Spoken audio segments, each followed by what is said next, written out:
Well, good morning. It's January the 12th, 2021. Jim Ross here, and today's devotion readings. We'll start with Psalms 12. Help, Lord, for the godly man ceaseth, for the faithful fail from among the children of men. They speak vanity, every one with his neighbor, with flattering lips and with a double heart do they speak. The Lord shall cut off all flattering lips and the tongue that speaketh proud things. Who have said, with our tongue will we prevail? Our lips are our own. Who is Lord over us? For the oppression of the poor, for the sighing of the needy, now will I arise, saith the Lord. I will set him in safety, front him that pulleth at him. The words of the Lord are pure words, as silver tried in a furnace of earth, purified 7 times. Thou shalt keep them, O Lord. Thou shalt preserve them from this generation forever. The wicked walk on every side when the vilest men are exiled. That's Psalms chapter 12. Now we'll flip over to Proverbs. Proverbs 12. Whosoever loveth instruction loveth knowledge, but he that hateth reproof is brutish. A good man obtaineth favor of the Lord, but a man of wicked devices will he condemn. A man shall not be established by wickedness, but the root of the righteous shall not be moved. A virtuous woman is a crown to her husband, but she that maketh ashamed is as rottenness in his bones. The thoughts of the righteous are right, but the counsels of the wicked are deceit. The words of the wicked are to lie in wait for blood, but the mouth of the upright shall deliver them. The wicked are overthrown and are not, but the house of the righteous shall stand. A man shall be commended according to his wisdom, but he that is of a perverse heart shall be despised. He that is despised and hath a servant is better than he that honoureth himself and lacketh bread. A righteous man regardeth the life of his beast, but the tender mercies of the wicked are cruel.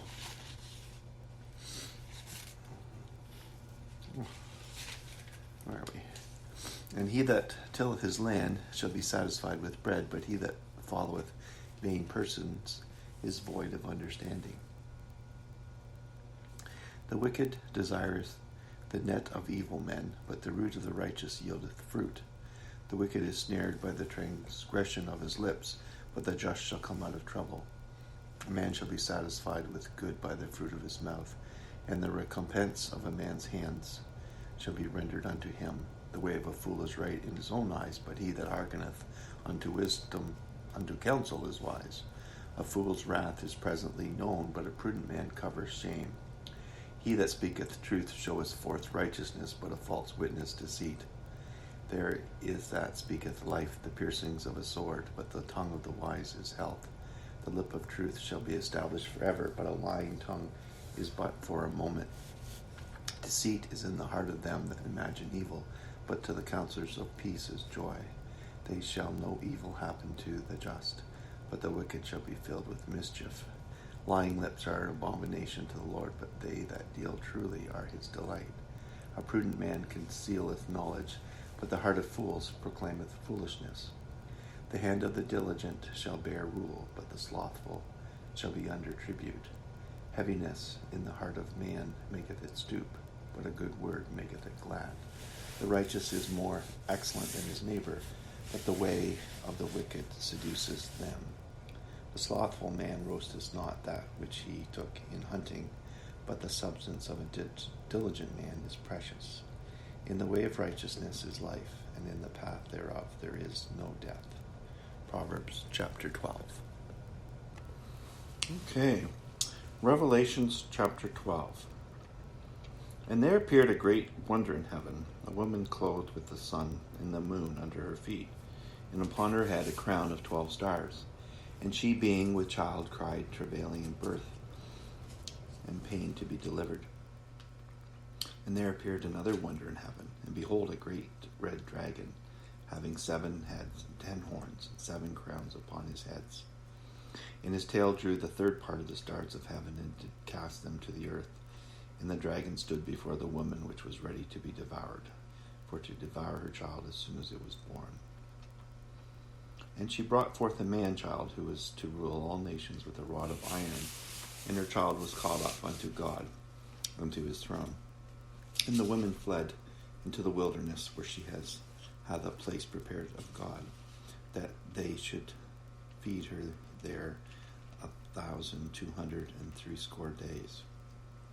And there was war in heaven. Michael and his angels fought against the dragon, and the dragon fought with the angels, and prevailed not, neither was their place found any more in heaven. And the great dragon was cast out, that old serpent called the devil, and Satan, which deceiveth the whole world. He was cast out into the earth, and his angels were cast out with him. And I heard the loud voice saying in heaven, Now is come salvation, and strength, and the kingdom of our God, and the power of his Christ, for the accuser of our brethren is cast down, which accused them before our God day and night. And they overcame him by the blood of the Lamb, and by the word of their testimony, and they loved not their lives unto the death. Therefore rejoice, ye heavens, and ye that dwell in them. Woe to the inhabitants of the earth and of the seal, for the devil is come down unto you, having great wrath, because he knoweth that he hath but a short time. And when the dragon saw that he was cast unto the earth, he persecuted the woman which brought forth the man-child. And to the woman were given 2 wings of a great eagle, and that she might fly into the wilderness, and into her place, where she is nourished for a time, and times and a half a time, from the face of the serpent. And the serpent cast out of his mouth water as a flood after the woman, that he might cause her to be carried away of the flood. And the earth helped the woman, and the earth opened her mouth, and swallowed up the flood, which the dragon cast out of his mouth. And the dragon was wroth with the woman, and went to make war with the remnant of her seed, which keep the commandments of God, and have the testimony of Jesus Christ. Revelations 12. We'll continue now. We've got in the commentaries in this Financial Breakthrough Spiritual Warfare Bible, written by Morris Cerullo, the commentaries, we speak about developing a strong covenant with God. The prosperity and strength of the children of Israel was dependent upon their covenant relationship with God. God promised to bless and prosper them above all other people upon the earth. And God told them, It shall come to pass, if thou shalt hearken diligently unto the voice of the Lord thy God, to observe and to do all his commandments which I command thee this day, that the Lord thy God will set thee on high above all nations of the earth. Deuteronomy 28:1. So as long as the children of Israel walked in covenant relationship with God through their obedience and giving their tithes and offerings and keeping his commandments, God commanded his blessings on them, upon their families, upon their flocks and livestock, upon their crops, and upon everything they did. Moses told them in Deuteronomy 28:8, The Lord shall command the blessings upon thee in thy storehouses, and in all thy settest thine hand unto. Now, they did not have to struggle to obtain God's blessings. As they obeyed God and were faithful in their giving, God's blessings pursued them. Deuteronomy 28:2 speaks, And all these blessings shall come on thee and overtake thee, if thou shalt hearken unto the voice of the Lord thy God. So the children of Israel did not go searching after God's blessings. They came running after them. As they walked in covenant relationship with God, acknowledged him as their source of supply, and honored him through the giving of their tithes and offerings, God prospered them until they were the richest people upon the earth. When they presented God their first fruits, tithes and offerings, they did not worry or become fearful concerning their crops or their coming harvests. They did not worry about crop failure. There was no fear of lack. God promised them. Proverbs 3:9-10. Honor the Lord with thy substance, and with the first fruits of all thine increase. So shall thy barns be filled with plenty, and thy presses shall burst out with new wine.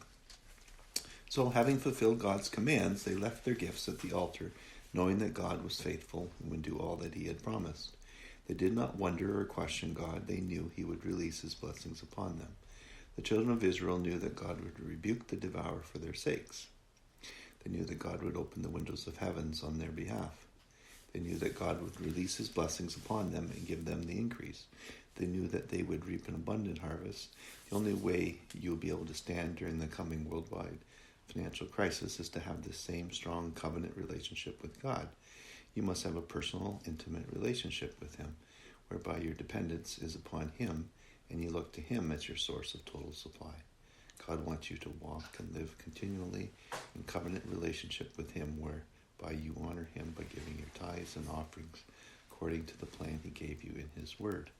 Regardless of your financial problems, as you give God the very best of all that you have, he wants you to release your faith and trust him to pour his blessings back into your life. When you faithfully give, as he directs you to give, he wants you to take him at his word that he will only meet your needs, but that his blessings will come running after you. When you learn how to give according to his plan, you will not question or doubt his provision. You will know that he will release his abundance into your life. God wants you to prepare for this coming worldwide financial crisis by covenanting together with him now through your giving, just as the children of Israel gave their tithes and offerings in obedience to him, knowing that he would pour his promised blessings into their lives. You can do the same. When you give freely and liberally according to all he has directed you, you can leave your gifts at the altar, knowing God will rebuke the devourer of your sake. For your sake, you will be unafraid about having sufficient finances for your needs, because you will know that your God will open the windows of heaven and pour you out such a blessing that you will not even be able to receive it.